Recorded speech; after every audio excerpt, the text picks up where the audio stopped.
we'll go ahead and introduce ourselves. I'm Nikki of nikicl Marketing and Marketing full-blown agency that we help advisors with literally anything all the way to, I guess, therapy sessions too. So that's what we do. Rachel, Brent, want to introduce your amazing selves? Go ahead, Rach. Hi, I'm Rachel Hanley, founder, writer at YBI Copywriting. Been working in financial services for about 6 years.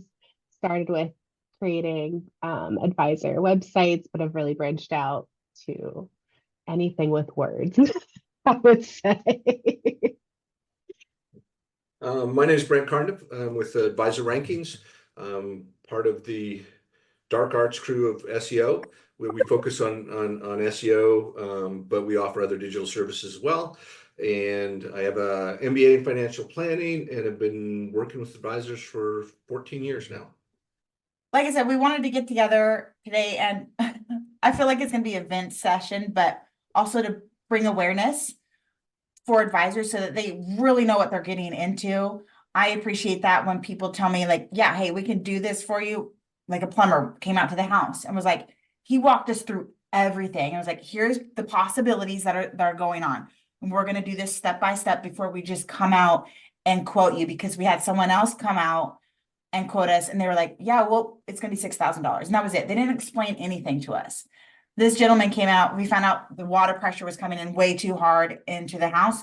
Easy fix, $180. Wow. So really appreciate that. And I think that's how advisors should be going about their business. I know that they're busy, but there's too many people out there, too many bad actors. And I'm just hearing stories after stories. And then by the time they come to me, they're picked off. They don't trust anyone and they're kind of depleted on funds. Yeah. So I don't want them to have to get to that point at all. And one of the biggest call outs, Brent, when you and I first started talking, was people claiming to be SEO experts. Yeah. And what that really means, what SEO really means, what an SEO expert means, and then what advisors should, if they really want to be doing SEO, because that is being pushed, what should they be looking for an SEO expert? Not necessarily price, because that varies, but what should they be asking these people if they're an expert? Yeah, okay, that's great, because it is really an industry with no barriers to entry. So anybody can call themselves an SEO, offer SEO service. There's also very little formal training, right? Like, so it's kind of everybody learns from other SEOs and throughout the industry and through experience. And price actually does play a little bit of a role, not totally, but if you're being sold SEO for a very, very minimal amount of money, there's just no way that you're going to have anything, because there's too much work that goes into SEO. It's too involved. And there's certain services that just sell citations, which are business director listings or something, call that SEO, and it's really not. It's quite an involved process.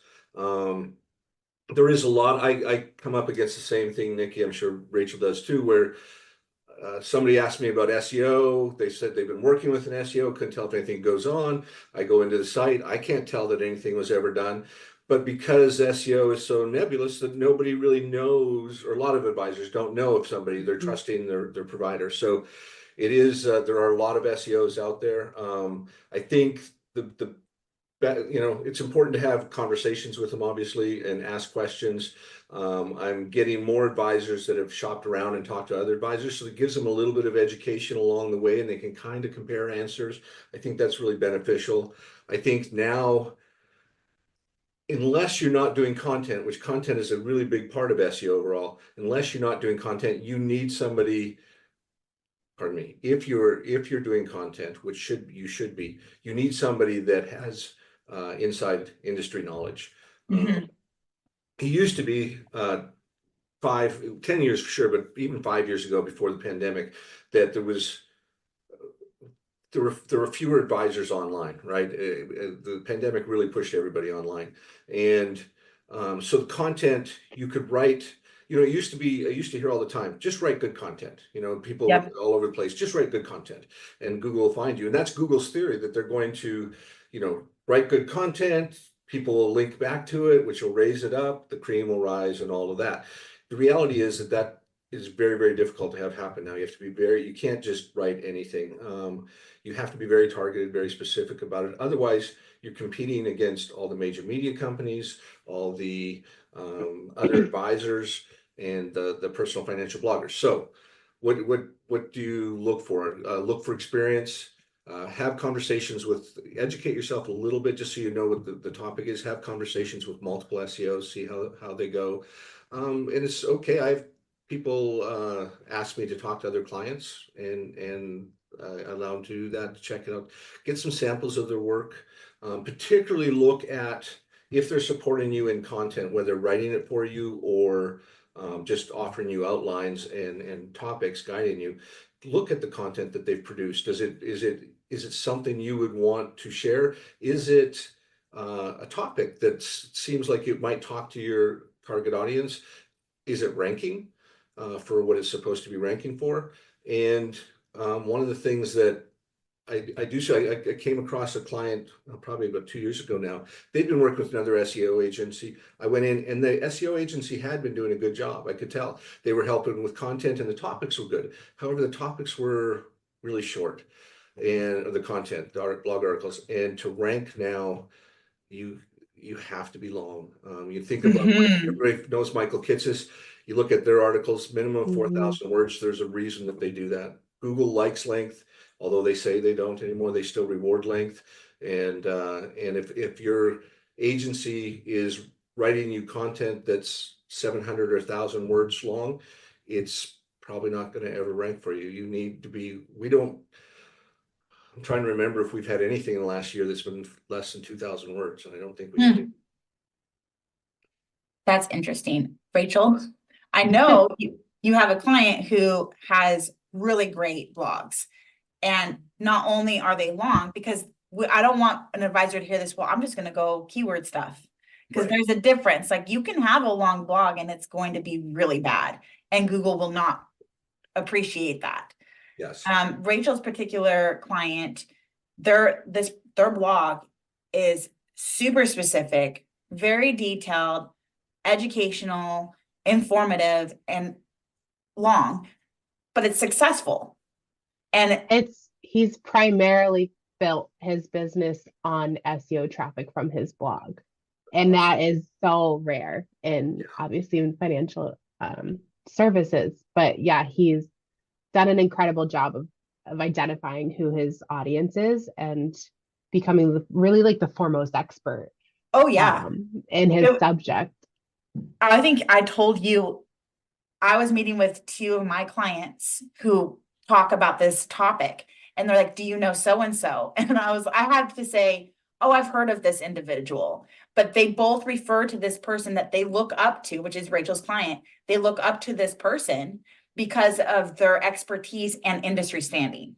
And that you can write blogs for 700 words. Great. Yes. It'll look good on your website. People are going to read it, but you have to appease the SEO people also. Yes. Well, if I could add to that, 700 words are fine for some blogs, right? Like not every piece of content has to be directed at SEO.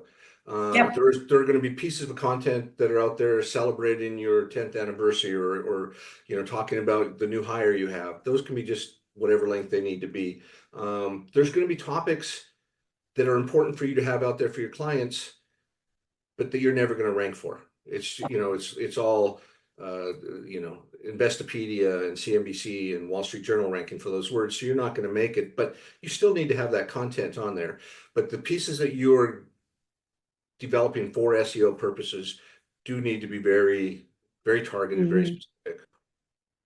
And that's something I went down a rabbit hole yesterday on YouTube, learning about like keywords and long tail keywords, which I already knew, right? But it's even now with AI involved, the game has risen to a whole new level, and it is a game. I feel like it is a game. While I still want to provide helpful content, you have to be smarter than these ridiculous bots out there and AI. And I'm going to do a little plug here for Rachel's writing. What takes me maybe 6 hours to write, she'll whip out in like 30 minutes or an hour. And it's all from right up here. You can't copy that. Like that, there is no amount of chat GPT that you can use. That's why you want a skilled writer in that area. And absolutely, Nikki Clark Marketing 1000% uses Rachel. She is on our website because I know my areas of strength and I know her areas of strength. And it matters to have someone with industry knowledge, which you touched on briefly. It's really important to make sure for advisors that someone in the industry who is doing your SEO and content has industry knowledge, because of the very first thing I can think of is compliance. You're going to go so back and forth with compliance if someone doesn't know the industry at all. And then you are also going to want to know, whatever, I'm not going to go there, but I had someone write, tested them out, and I got back holistic, I got comprehensive, I got all these fluffy words. They had obviously used ChatGPT, and it was just like, okay, Rachel, they weren't writing blogs, so don't worry. But you're going to waste time and resources if you don't have someone with industry knowledge. We also are working with Rachel, just to give Rachel another plug. We were meeting for me last time. And even if you're using chat, like an advisor wants to write his own article and decides to use chat, it's got to be heavily edited by a real person that knows how to write, that understands the industry. Those of us that have used chat, we see the same things. I get delve and navigates rather than comprehensive all the time, but there's words it uses over the time. There's a lot of red flags that we scan for. I'll have advisors send me their copy. They're writing their own articles off our briefs, and they'll send the copy, and I'll just go, oh, use chat. And they said, that's okay, but we need to do a lot more editing on this. Yes. Right. Yeah. It doesn't come. Chat likes to say, in the dynamic world of financial services, or in the ever-changing world, and anytime I get content that comes to me, and that's fine. Like, advisors don't know, they're not marketers. Right. They are advisors. That's fine. I don't care that you use ChatGPT. I use it to help me brainstorm, create recipes, come up with funny lyrics and all that kind of stuff. Do it, right? But that's when you need if you really want SEO, then that's where you're going to need to make sure you're using the right person. Yeah, for sure. I've definitely worked with advisors in the past, and I'm sure I will keep getting requests for it where they've written things that fully ChatGPT. I've had advisors write 100-page books, documents that are mostly ChatGPT. And I just will say that if you are going to end up sending that to a professional writer or editor, in my experience, it's almost worth just sending them the topic instead, just having them write it from scratch. Yes. Because the amount of editing and time that goes into kind of fixing that anyway, it does not, a ChatGPT article does, as a baseline, does not provide me much value. No, as an editor provide and a you the writer. outline. You can provide an out. I've had success kind of going there and coming up with topics, like you said, Nikki. If I know there's something I want to write about, and coming up with topics, or coming up with alternative titles for things, it helps to kind of brainstorm with that for sure. But to create a full document that you're going to sell as your knowledge and provide and use to kind of make yourself look like a thought leader, it just doesn't work. I don't think, I think maybe it can work, and eventually maybe people will figure out how to write the prompts to make it work. But as of now, from my experience, advisors do not have the time, know-how, or really want to try to manipulate ChatGPT enough to make really valuable pieces from it. No, not at all. I don't go in I have my FPQP. I am an assistant to a financial planner.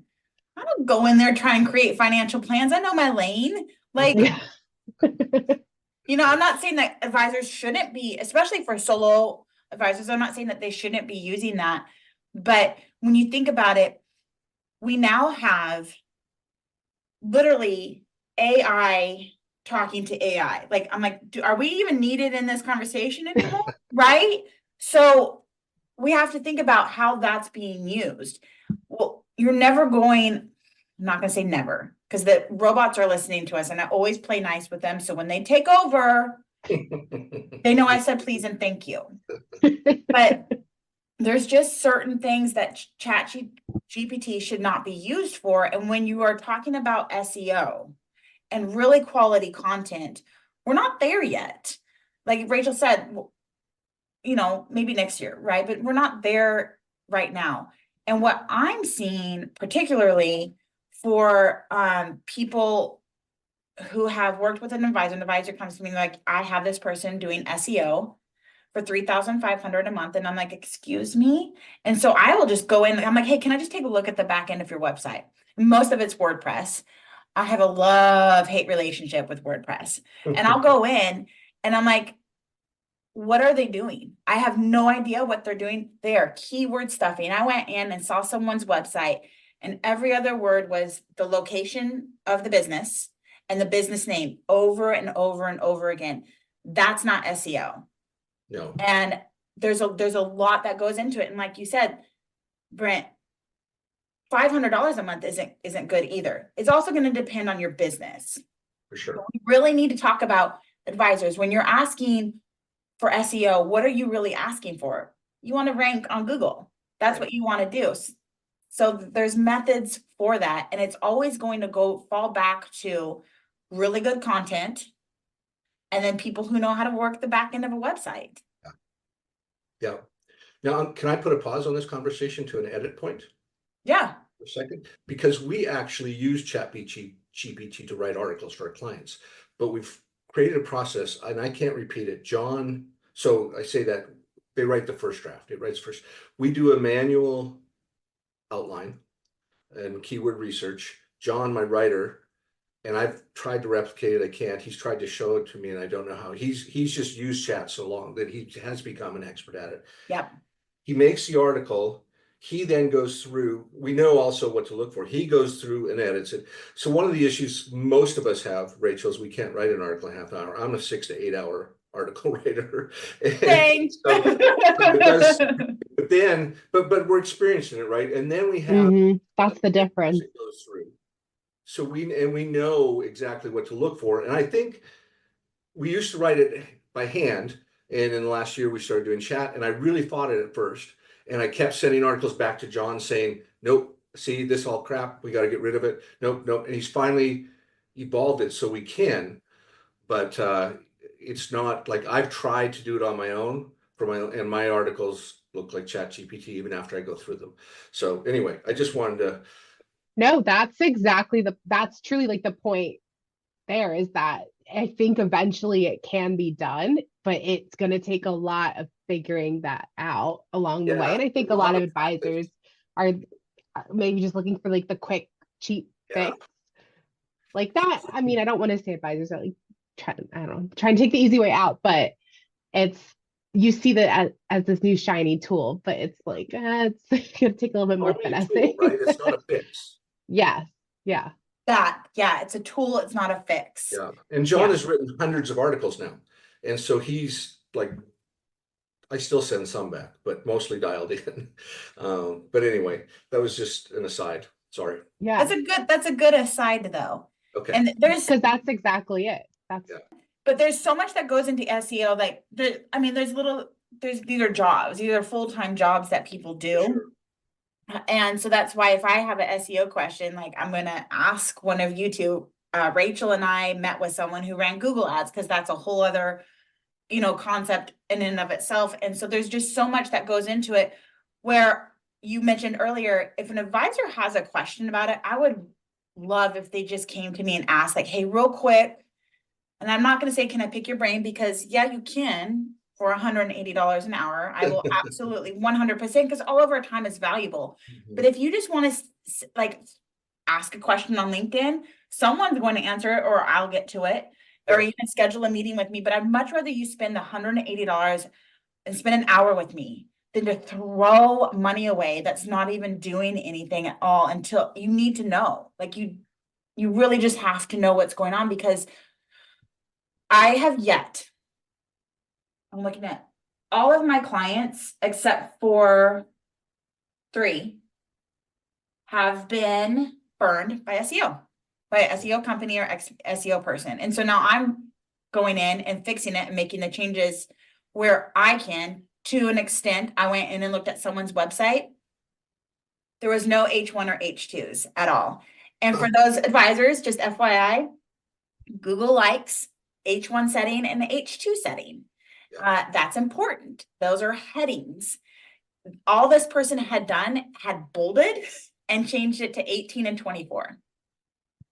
Yeah. So there's little things that I can do on the back end, but I was like, well, what is your SEO person doing at all? I have no clue to this day what's going on. So if and another question that we're constantly asked is, I want to rank one on Google. This actually was something that brought up by this person that Rachel and I met with. You have to think about financial advisors. It's a super competitive market right now, incredibly competitive. You're not only that, you're also competing with Merrill Lynch and Bank of America. So, that's where being really specific in your content, that's how you're going to rank. Yep. So if you're just going to write a piece on estate planning, we have thousands upon thousands of pieces on estate planning. I am just so over them at this point. Don't even write them. Unless you're going to bring something unique to the table, it cannot be generic. And a lot of content out there, if you're using services that create canned content, that's fine. Just know that 50,000 other advisors are using that. Yep. So if you really want to rank, you are going to have to be very specific in your content. And advisors don't like to do that. They're like, I don't want to be specific and I don't want to leave anyone out. Well, now you're speaking to no one. Exactly. You either speak to a very specific person or you speak to no one, like you said. Like, you just cannot reach any longer a mass. Now, there is some purpose for the broad stuff, because there's local and then the broader reach organic. So Yes. within the local, that usually is like the CFP subject areas: retirement planning, estate planning, financial planning, insurance, investment management, that kind of stuff. And so you could rank in the organic locally with content, but you're never going to have a mass reach. And even writing broader, it's very hard to find the topic that you reach. And that's where a niche comes in, right? Like, you are not going to rank for 401k for just 401k or rollover, but you might for a 401k rollover from Amazon employees or yes, something like that, right? Then you're talking to the Amazon employees, and it doesn't mean you have to exclude the near retiree from down the street that comes to you. You're just not writing content to them. Or you can write content, a mix of content, some for the Amazon employees, some for your local customers. I think a niche, I know I have started work with a client that works with non-US citizens. First time I've seen that. And she is writing content that specifically answers the questions. There's no competition out there so she ranks really high. It's not a huge market, but it's certainly more than, enough to have several advisors run it, because she's not, so I think you find those areas that you have a special interest or special knowledge in or experience, and direct some of your content towards them. It limits the number of people you're competing against or articles that you're competing against. Yeah. Two things there. If you have a specific target company or company that you're targeting, put that on your website. If you have enough content, there should be a drop down on your website, Amazon employees. Yep. That is going to do so amazing for your SEO. You have no idea. And no, you're not going to be excluding anyone. That's just going to help you with that. This is why we are so passionate about saying you need to have a niche. This is why, if you want to rank, you have to have a niche. You just have to. And it's not that you're excluding anyone at all. You're actually you're going to rank. So like, this is literally the solution that we're offering for you. Like, this is the solution for how you can do that. Yep, totally. And I see more advisors now kind of buying into the niche. I think they're getting it, but they're still baby stepping, right? So now I get advisors niching for business owners, for divorcees. There's another one that, like, they'll come in and say, these are 3 niches. Well, and I always get 55 and over, near retirement or retired. And I said, well, that's not a niche, right? That's everybody that you know, that's what the person every advisor wants to work with. Yes. So it has to, a few years ago, those would have been, you know, business owners was a niche you could rank for. Now, because so many advisors are picking that early one, you have to go deeper and find groups that within that topic that you now write to. Yeah. And women are not a niche. Women are 50% of the population. It drives me nuts. Women are not a niche. And while we're on that topic, women are not incompetent, or we don't lack confidence. Oh, Nikki, don't get me started. If I see one more article that talks about women's lack of confidence and wealth, I usually reach out to the person who wrote it and I'm like, it's not that we have a lack of confidence. We don't. We're very confident. We're told certain things if we are too confident of what we are, but we're just not being heard. And so it's like, no, we're not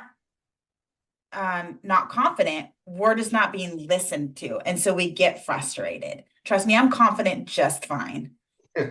So a little plug here, another one for Rachel. This is like the Rachel show. No. When her and I used to work at another company, I had a couple of requests from advisors to write content specific to women and money management. And Rachel said no. And she was like, I'm not going to do that. It doesn't paint women in a good light, and that's not the area of need. We need to position them better. And she was really awesome. I wish I would have saved that Slack, but it has stuck with me forever. And it's so true. So when we're thinking really about, let's say you do want to target women. Well, what do you want to target?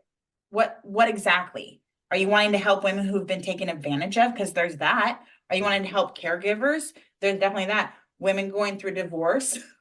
There's that. So really get specific on your niche. While we're also on the topic, real quick, for SEO purposes and on websites, your differentiator is not that you're a fiduciary, not that you're fee only, and not that you're trustworthy. Those aren't differentiators. Those are requirements. Those are expectations that we have of people in this industry. Find a differentiator. Yeah.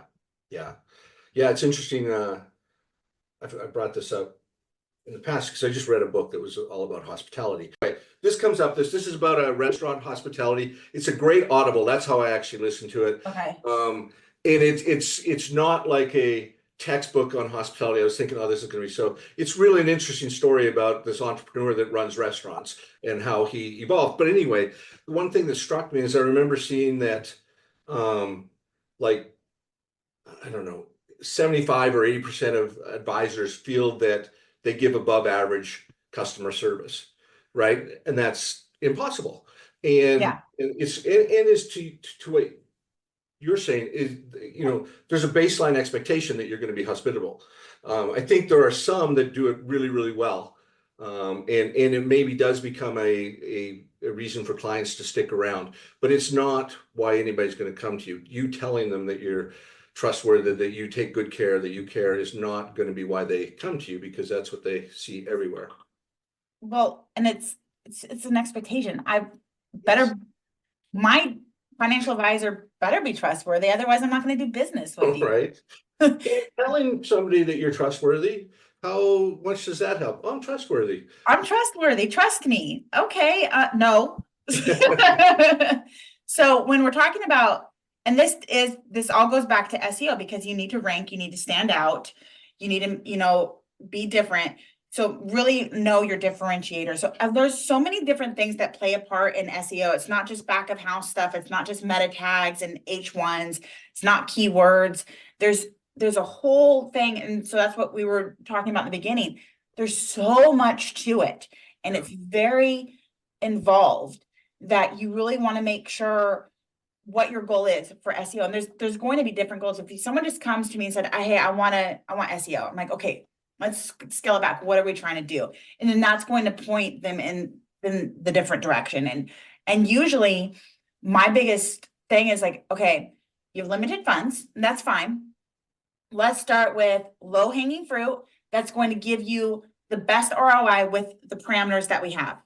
That usually always falls to content. Yeah. hands Yeah. down.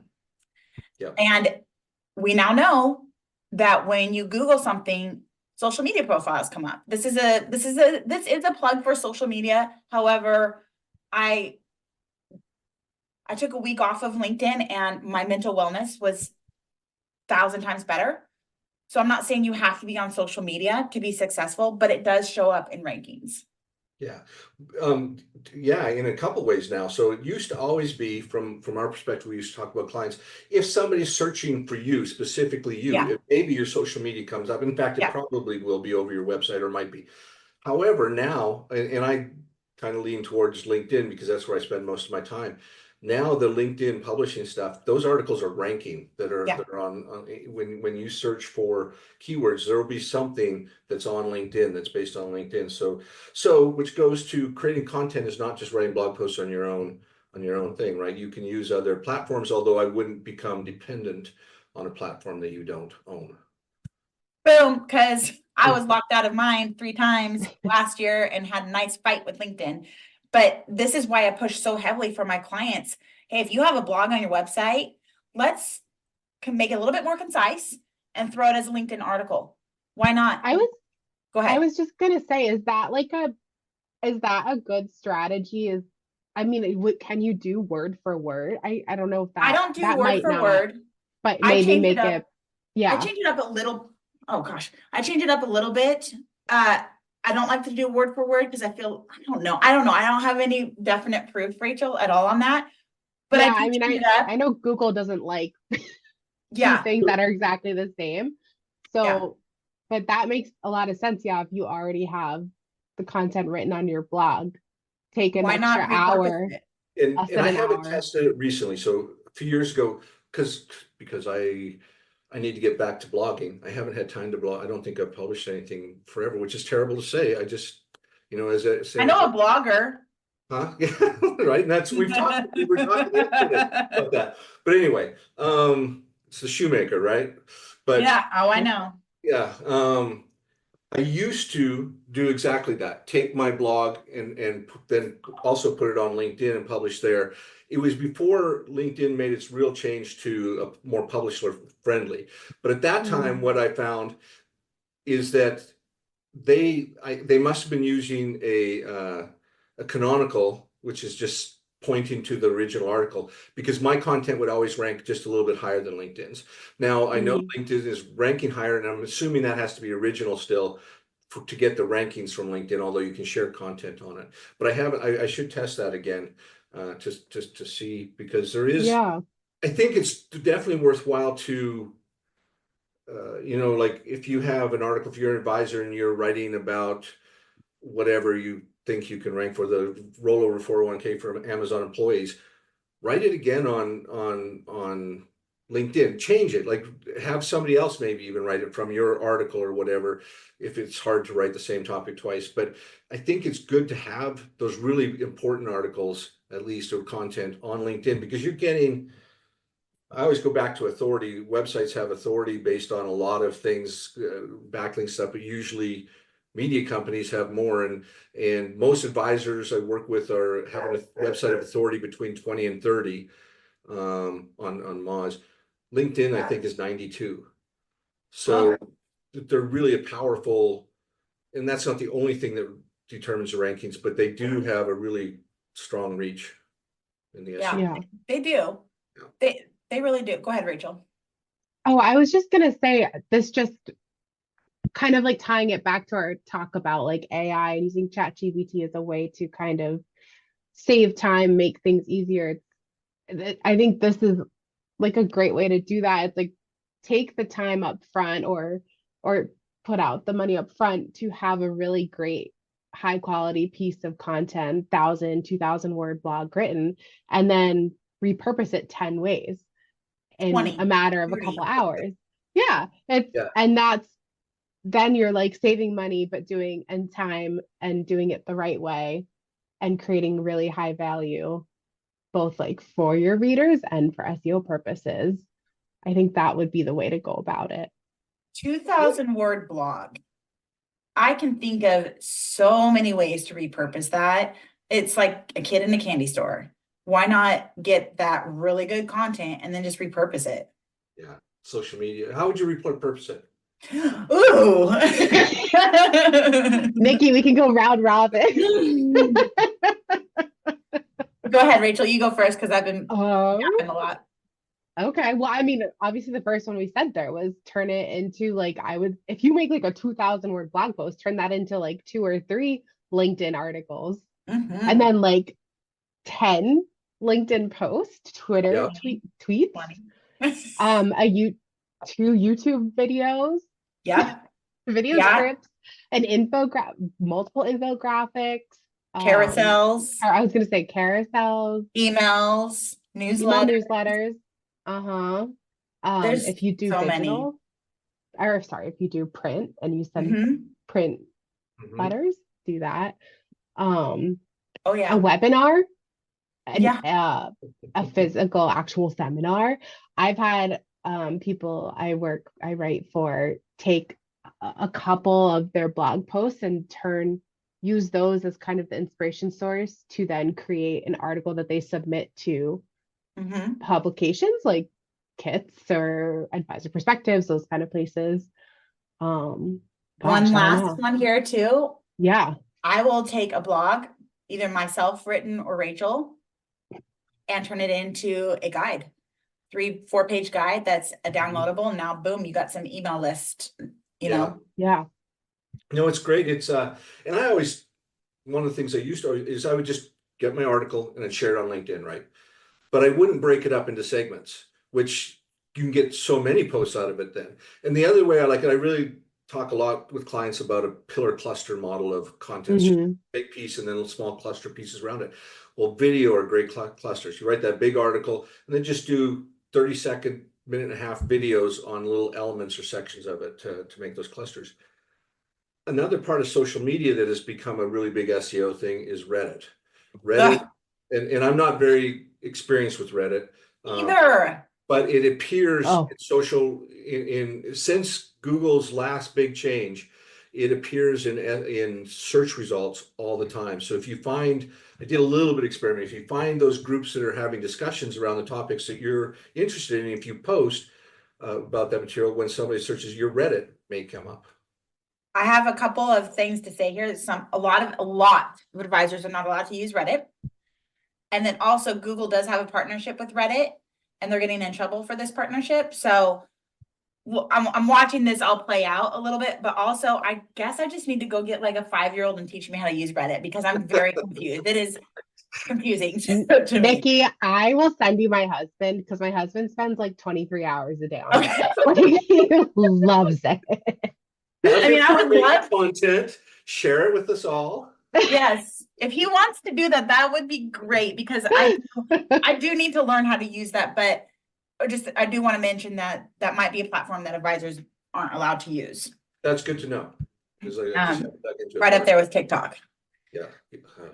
And one thing I do want to mention, if you are using AI, ChatGPT specifically, because I've tested this out for 2 months now. And so I've done my own personal test. I can't be the only one. And I have the paid ChatGPT.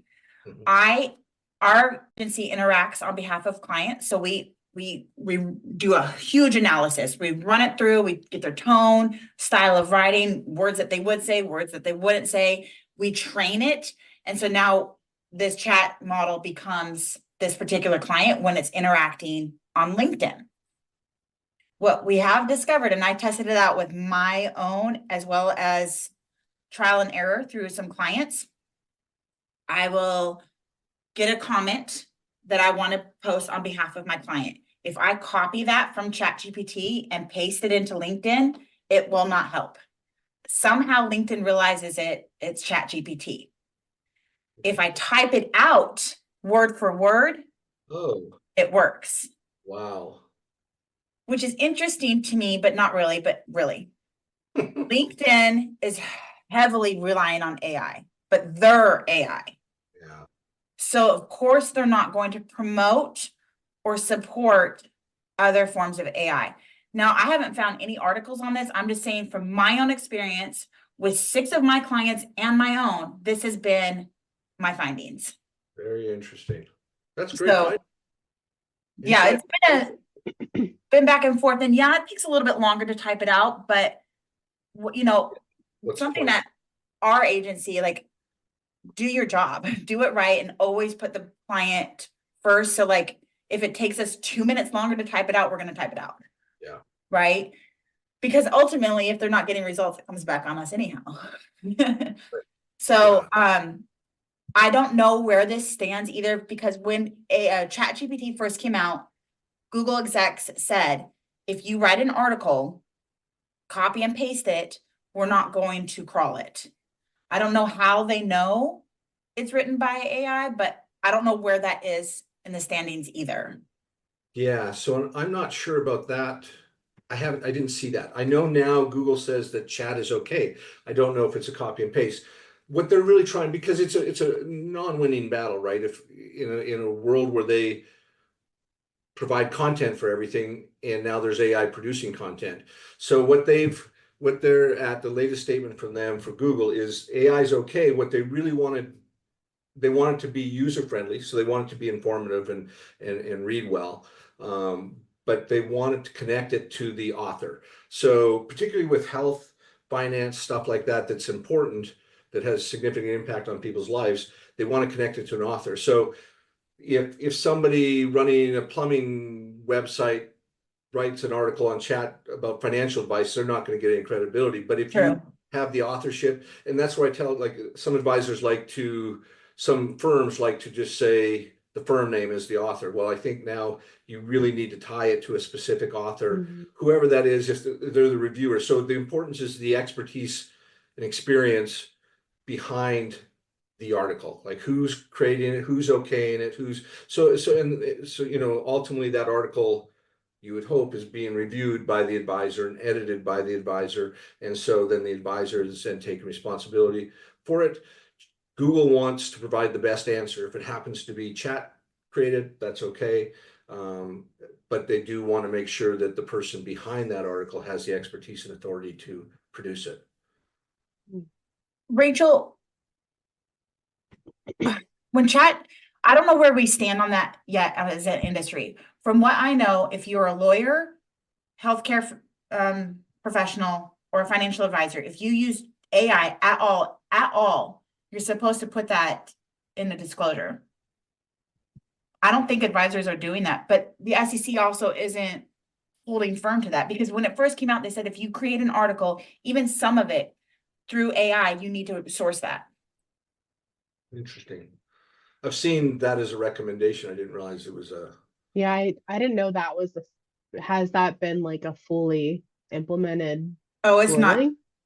I don't know. There's no governance right now. So all I know is that it's kind of turned into an AI chat, but that's all right. One of my recommendations for advisors is err on the side of covering yourself. You can put that in the disclosure that some of it was written by AI. It would I don't know. People don't like to feel that they've been duped. Right. So I always, particularly with our clients that come in, I will always say, yeah, we use ChatGPT, but we use it for brainstorming and, coming up with a better subject line or whatnot. We're not relying heavily 100% on it to create your content. We're very hands-on, but I don't ever want someone to feel like they've been lied to. And I think that's really important for advisors to do that as well. Yeah, just put it in your sources. Like I've seen advisors do that, just source it. ChatGPT was used for part of this or for research. Absolutely. And while we're on it, never trust ChatGPT for a source. Yes. Always check your sources. Funny, I work with an advisor that's specialized in ESG, like environmental, social governance. And there's a lot of search around best books for ESG investing. And so I thought, let's do a simple, we can rank for that as ESG investors coming in, stuff. So I said, chat, can you list? Because I didn't know what they were. What are the top 10 books? Well, 6 of them didn't exist. They just totally made them up. Yeah. So you really do have to check. Yeah.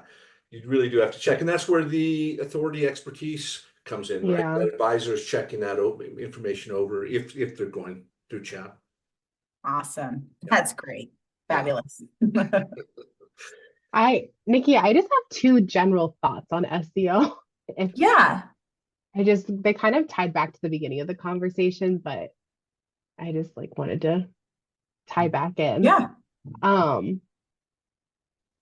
Just like talking about still like figuring out like who to work with and like how to vet your options. I think it's just like advisors almost have to treat it the same way they would think like a client would treat selecting an advisor, Yep. right? It's like if you go to somebody who's kind of giving you these promises that feel a bit too good to be true, such as, oh, you're definitely going to rank #1 on Google, you're going to get X amount of leads every month, you're going to accomplish X, Y, and Z by this date. I think those, like, your warning bells should be going off. Kind of in the same way that if anybody ever tried to tell you, like, oh, invest in this and you'll have a surefire return of X, and like, Yep. Oh yeah. it's like very like trust your gut. And then it's the same thing. I just think there's so many parallels between choosing an advisor and choosing an SEO. It's kind of ironic, There's but so many. it's like, you know, like you as the advisor, your clients don't really understand the full scope of the financial services industry Yep. and just financials, the world of finances and investing. That's why they rely on you and your expertise, but they want to be able to know that they trust you and they want to get a taste of what your expertise is like. So they Yep. know that like you are the person to trust. So I think that's the same thing. It's like you need to go to an SEO expert and understanding that you don't have the full knowledge of what's going on. And you need to get a good sense of like what they do and how they're qualified in doing what they do. And then the other kind of thought I had was that I think a common misconception, and perhaps it's not so much today, but it definitely was a few years ago, is that like a content writer and an SEO expert are one and the same. And I have been pretty honest and open on conversations I've had with prospective clients to say that I am certainly aware of SEO. I know the basics of creating SEO friendly content. I'm definitely more well versed in it than just your average person, but I am by no means an SEO expert who's in the technical side of that world day in and day out. And you really need two separate people. It's two separate skill sets who really work together to make a successful strategy. Yep. I 1000 support and agree. Yes. I just think that's a very important message. I would even, based off of what I've been discovering, is you also, my dogs might lose it here in a minute. I'm just going to warn everyone right now. I'm trying to calm one down.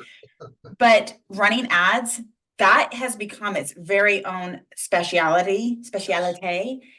And that usually is a separate person as well. Super It's a difficult. full-time job. Yeah, absolutely. Well, same with web design, right? Like most web designers say, yes, I do SEO. 14 years ago when I started, web designers didn't do SEO mostly. They did design. And everybody started asking about SEO, became more aware of it. So they say, yeah, we do SEO. Some firms probably do well-rounded, but the person, if it's a one, like most web design firms don't do a great job of SEO. No. In particular, one of the reasons, you know, I now have experts that help me in other things, but for a little while, all I did with SEO because I was a solopreneur and I could only concentrate on knowing one thing at a time. I couldn't, ads became too complicated. Web design, if I was really focused on it, it's hard for me to keep up in the SEO world. So if you have a bigger agency that has experts in each of those areas, they might do it. But if it's a solo, they're probably really good at one of those things and dabble. Yeah. 1000% agree. And that's one thing I really want advisors just to take away from all of this is that do your research. If it's too good to be true, it's too good to be true. And if they have any questions, they can reach out to one of us. Yes, you can pick our brain for our rates 100%. I don't, we all have bills to pay, like we just do, but I would much rather them spend the 180 or 250 or whatnot than to lose $5,000 on something that's not going to work. I think it'd be good right now to wrap it up and just say how people can find you, and maybe also plug yourself a little bit, like what exactly you do specifically and where they can find you. And So definitely find me on LinkedIn. That's probably the easiest. Rachel Hanley. My website's linked from there. You can shoot me an email, shoot me a LinkedIn message. My website is ybicopywriting.com. YBI stands for your best investment. So ybicopywriting.com. I have a portfolio up there. It's not super extensive. I write so much in so many different areas and so many different mediums. If there's ever like something specific people see that they want to see more of, always just reach out. I just kind of want to leave with saying that I'm kind of like a one-man show. So I love being able to work one-on-one with advisors. And Brent and you're talking about this yesterday. It's like it's you and me. Like I'm not gonna stick you in a package and make something rigid. Like I'm really fluid, and I like to be able to figure out ways to work together to kind of address your needs and what's going to work best for you.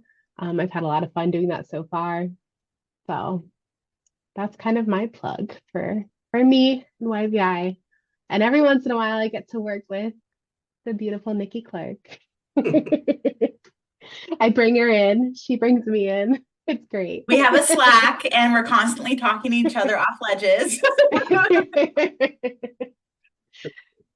Advisor rankings, you can find me at advisorrankings.io. I'm also on LinkedIn, and that's an easy way to connect as well. We are an SEO focused agency, but we also do have a web dev team and other support. One of our parts of our SEO is we do offer content as well. It's a little different process than what Rachel goes, and we do work with.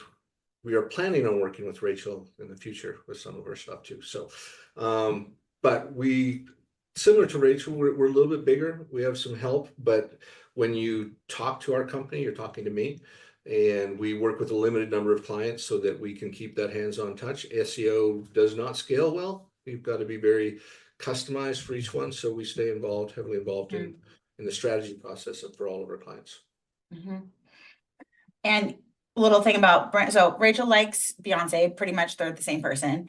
Brent just started drinking coffee. So Yes. that's interesting. Oh. Yes. He's joining that world.